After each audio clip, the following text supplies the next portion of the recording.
What if I told you that everything you've ever known in your life, your struggles, your achievements was part of a grand design that isn't entirely real?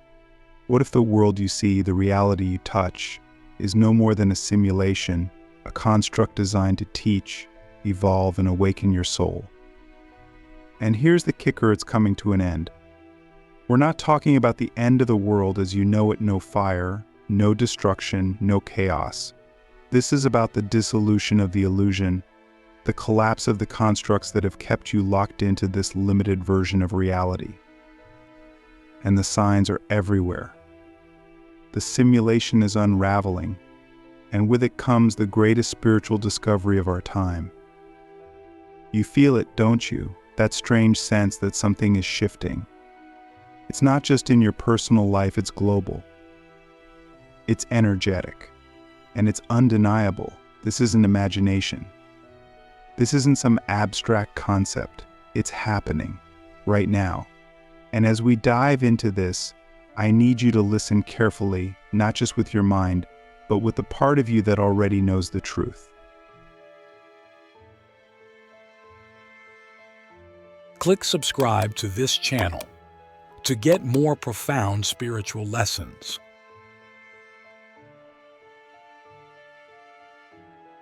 Sign 1, time itself is breaking down. Have you noticed how days seem to blur together, how time feels less linear and more fluid? One moment the past feels closer than ever, and the next, the future is pressing in like it's already here. This isn't your mind playing tricks on you. Time, as we understand it, is a construct of the simulation. It's a framework designed to keep us moving through this reality in a predictable way. But the framework is cracking. You might be experiencing déjà vu more often, or moments where reality feels oddly familiar, like you've lived it before. That's because the walls of the simulation are thinning. The boundaries between timelines are dissolving, and you are beginning to perceive beyond the linear structure you were taught to believe in. Here's a question most people avoid: if time is breaking down, then what is real? If the past and future are merging into the present, then who are you outside of the concept of time? Sign 2, the veil of separation is lifting. You were taught to see yourself as separate from others, from nature, from the universe itself. But lately, haven't you felt it? That growing sense of connection, of unity. It's as if the boundaries between you and everything around you are dissolving. This is no accident. The simulation is built on the illusion of division. It thrives on the idea that you are alone, that you are disconnected, that you must fend for yourself in a hostile world. But now the illusion is failing. People are waking up to the truth that we are not separate. We are one, and this goes beyond philosophy. You've seen the synchronicities, the uncanny moments where everything aligns in ways too perfect to be coincidence. The connections you've made with others that feel deeper than words can explain. These are glimpses of the reality beyond the simulation. A reality where separation does not exist. What happens when the walls of the simulation fall away? When the codes and illusions that shaped your reality dissolve into nothingness. The question isn't whether you'll survive it, the truth is, you've always existed beyond it. The real question is, will you recognize yourself on the other side? You've been programmed to believe that your identity begins and ends with this body, this mind, this life. But that's the greatest trick of the simulation. None of those things are truly you. They're tools, avatars, vehicles for experience. The infinite self, the part of you that existed before the simulation and will exist after it, has never been confined. It's like trying to trap the ocean in a single drop. It can't be done. And yet, here you are, believing you're just the drop when you've been the ocean all along. Let's break this down. The simulation isn't just the external world, it's the internal one too. It's the stories you've told yourself about who you are, what you're capable of, and what life is supposed to be. These stories have been handed to you piece by piece, shaping your perception until you forgot they were just that, stories. But here's the thing, every story can be rewritten. Every limitation can be dismantled. You've already started to feel it, haven't you? That sense that the labels you've carried your name, your job, your roles don't quite fit anymore. That's because they were never meant to define you. They were placeholders, temporary markers in a temporary game. What lies beyond the simulation isn't something you have to reach or achieve. It's not some far-off destination.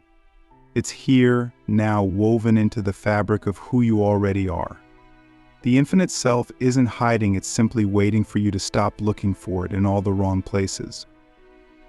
Here's the paradox: the more you try to escape the simulation, the more trapped you become. Because the act of trying suggests there's somewhere else to go, something else to be. But what if there's nowhere to escape to because you've always been free? What if the end of the simulation isn't about breaking out, but breaking into the truth of your own being? Let's talk about the fear that comes with this realization. It's real, isn't it? The fear of losing everything you thought defined you. The fear of stepping into the unknown. The fear of dissolving into something so vast, so infinite, that the mind can't comprehend it. But that fear, like everything else in the simulation, is part of the illusion. When you step beyond the simulation, you don't lose yourself. You find yourself. The self that isn't bound by time, by labels, by expectations. The self that doesn't need to become anything because it already is everything. But let's be honest, this isn't an easy process. The simulation doesn't let go without a fight. It will throw distractions at you, pull you back into old patterns, tempt you to cling to what feels safe and familiar. This is why so many people resist awakening. They're afraid of what they'll have to let go of. But here's the truth: nothing real can ever be lost. The only things that fall away are the illusions, the masks, the layers of false identity that were never truly you. And when they're gone, what remains is pure, unfiltered, infinite awareness. So what does it look like to live beyond the simulation? It's not about leaving this world behind or rejecting the human experience. It's about seeing it for what it truly is: a canvas, a playground, a space for creation. When you know the simulation isn't all there is, you stop taking it so seriously. You stop living in fear. You stop chasing validation from a system that was designed to keep you feeling small. Instead, you start creating from a place of freedom. You realize that you're not here to survive the simulation, you're here to master it, to play with it, to bend it to your will, not through force, but through alignment with your infinite nature. Think about this: if the simulation is a game, then the rules are only as real as you believe them to be. What rules have you been living by that no longer serve you? What limitations have you accepted as truth that were never yours to begin with? And here's the most profound realization: the simulation isn't your enemy, it's your teacher. Every challenge, every obstacle, every moment of pain, it was all designed to wake you up, to remind you of what you've always been. The simulation isn't something to escape, it's something to transcend. When you transcend the simulation, you don't leave it behind, you transform your relationship with it. You see the patterns, the codes, the mechanisms that once controlled you, and you realize you're the one holding the controller. You're not a player in the game, you're the programmer. So what's next? What happens when you fully step into your infinite self? First, the fear dissolves. Not because life becomes easy, but because you realize there's nothing to fear. Challenges still arise, but they no longer define you. Successes still come, but they no longer inflate you. You become the calm in the storm, the still point in the chaos. Second, your perception shifts. You stop seeing the world as something outside of you and start recognizing it as a reflection of your inner state. The external no longer controls you because you understand it's a mirror.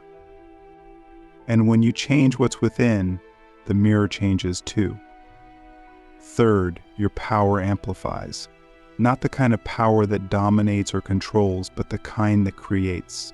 You realize that your thoughts, your emotions, your energy are shaping reality in every moment. And with that realization comes responsibility not to the simulation, but to yourself. The infinite self doesn't need permission. It doesn't wait for approval. It doesn't hesitate. It moves with certainty, with clarity, with purpose, because it knows it is the source. And here's the final truth: you've always been the infinite self. The simulation didn't create you, it couldn't. All it could do was help you forget, so that one day you could remember. So, the question now isn't whether the simulation is ending. It's already unraveling. The question is, what will you do with your freedom? Will you step into your infinite nature, or will you cling to the illusion a little longer? The choice has always been yours. If the simulation is unraveling, then what remains? What does life look like when the illusion dissolves? The answer is both incredibly simple and deeply profound. What remains is raw, unfiltered truth. But the truth isn't something outside of you. It's what you've always been beneath the layers of programming, distraction, and noise. Living in the new reality doesn't mean abandoning the physical world. It's not about rejecting the life you've built or running away from the experiences you've had.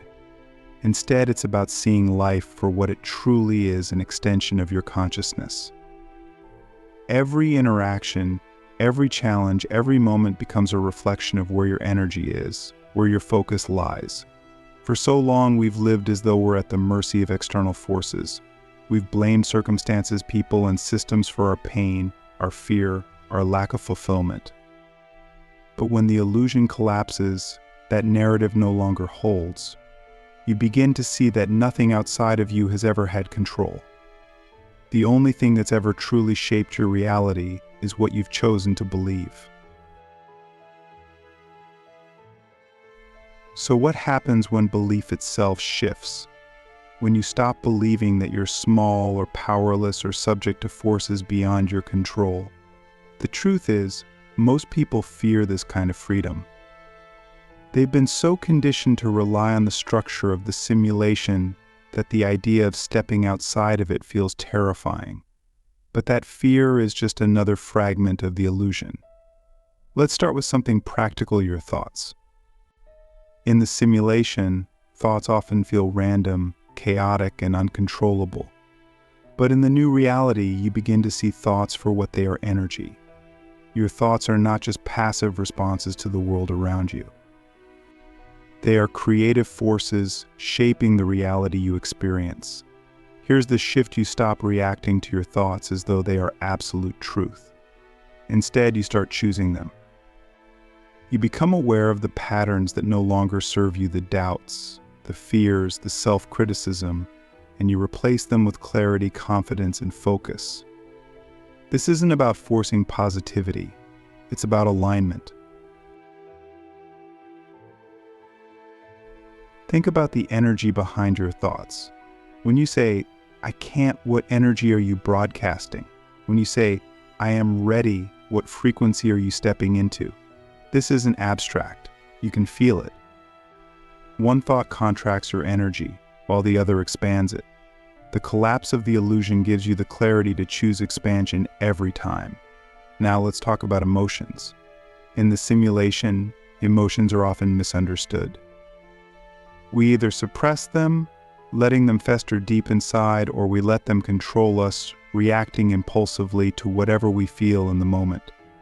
But in the new reality, emotions are seen for what they truly are: signals. When you feel joy, excitement, or peace, it's not random. It's your infinite self telling you that you're in alignment. And when you feel fear, anger, or frustration, it's not a punishment. It's a sign that there's resistance, that something within you is asking for attention. The key isn't to avoid negative emotions, but to listen to them without identifying with them. Here's the shift: you stop asking, "Why is this happening to me?" Instead, you start asking, "What is this showing me?" Every emotion becomes an opportunity to realign, to tune in to your true frequency. And then there's action. In the simulation, action is often motivated by fear of failure, fear of rejection, fear of not being enough. We've been taught that we need to struggle, to sacrifice, to prove our worth through effort. But in the new reality, action flows differently. When you're aligned with your infinite self, action becomes effortless. You don't move because you're afraid of what will happen if you don't. You move because it feels natural, because it feels like the next logical step. This doesn't mean life becomes passive. It means you stop forcing and start allowing. Let's make this even more real. Think about the decisions you've made recently. Were they driven by fear or by alignment? Did they feel heavy, like you were pushing against something, or light, like you were being pulled by something greater than yourself?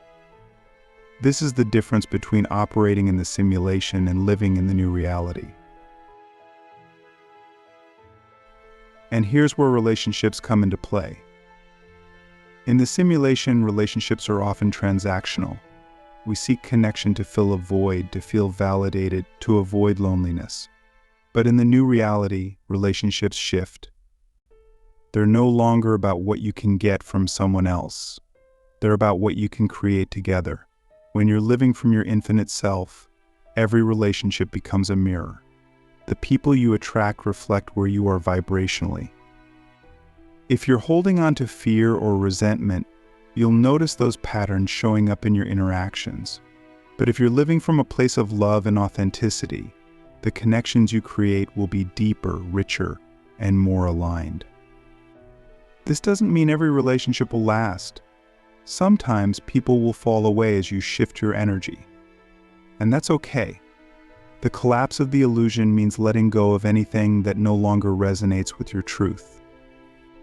It's not about judgment or blame, it's about choosing what supports your growth. Let's go even further. In the new reality, you begin to see the interconnectedness of everything. You stop seeing the world as out there and start recognizing it as an extension of your consciousness.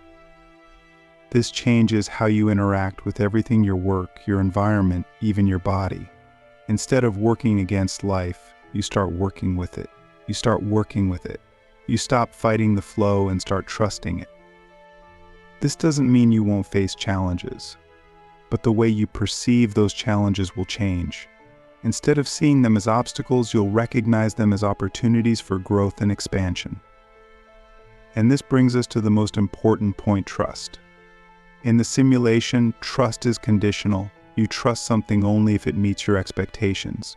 But in the new reality, trust becomes unconditional. It's not about trusting the external world, it's about trusting yourself. When you trust yourself, you stop second-guessing. You stop looking for validation outside of you. You stop waiting for someone else to tell you what's possible. With absolute certainty that you are the creator of your reality. So what does life look like when you live in this state of trust, alignment, and infinite awareness? It's not about perfection. It's not about avoiding challenges. It's about freedom. The freedom to create, to explore, to expand without the limitations of fear or doubt. But this freedom requires something from you. It requires you to let go not of life, but of everything that isn't life. The stories, the fears, the masks you've worn to fit into the simulation, they served a purpose, but they're no longer necessary. So ask yourself this: what are you still holding on to that's keeping you anchored to the illusion? What stories, beliefs, or patterns are you ready to release? The new reality isn't something that's coming, it's already here. The question is whether you'll step into it fully or cling to the remnants of a world that's falling away. This is what it means to live beyond the simulation. to see clearly, to create freely, to be fully, unapologetically, infinitely you.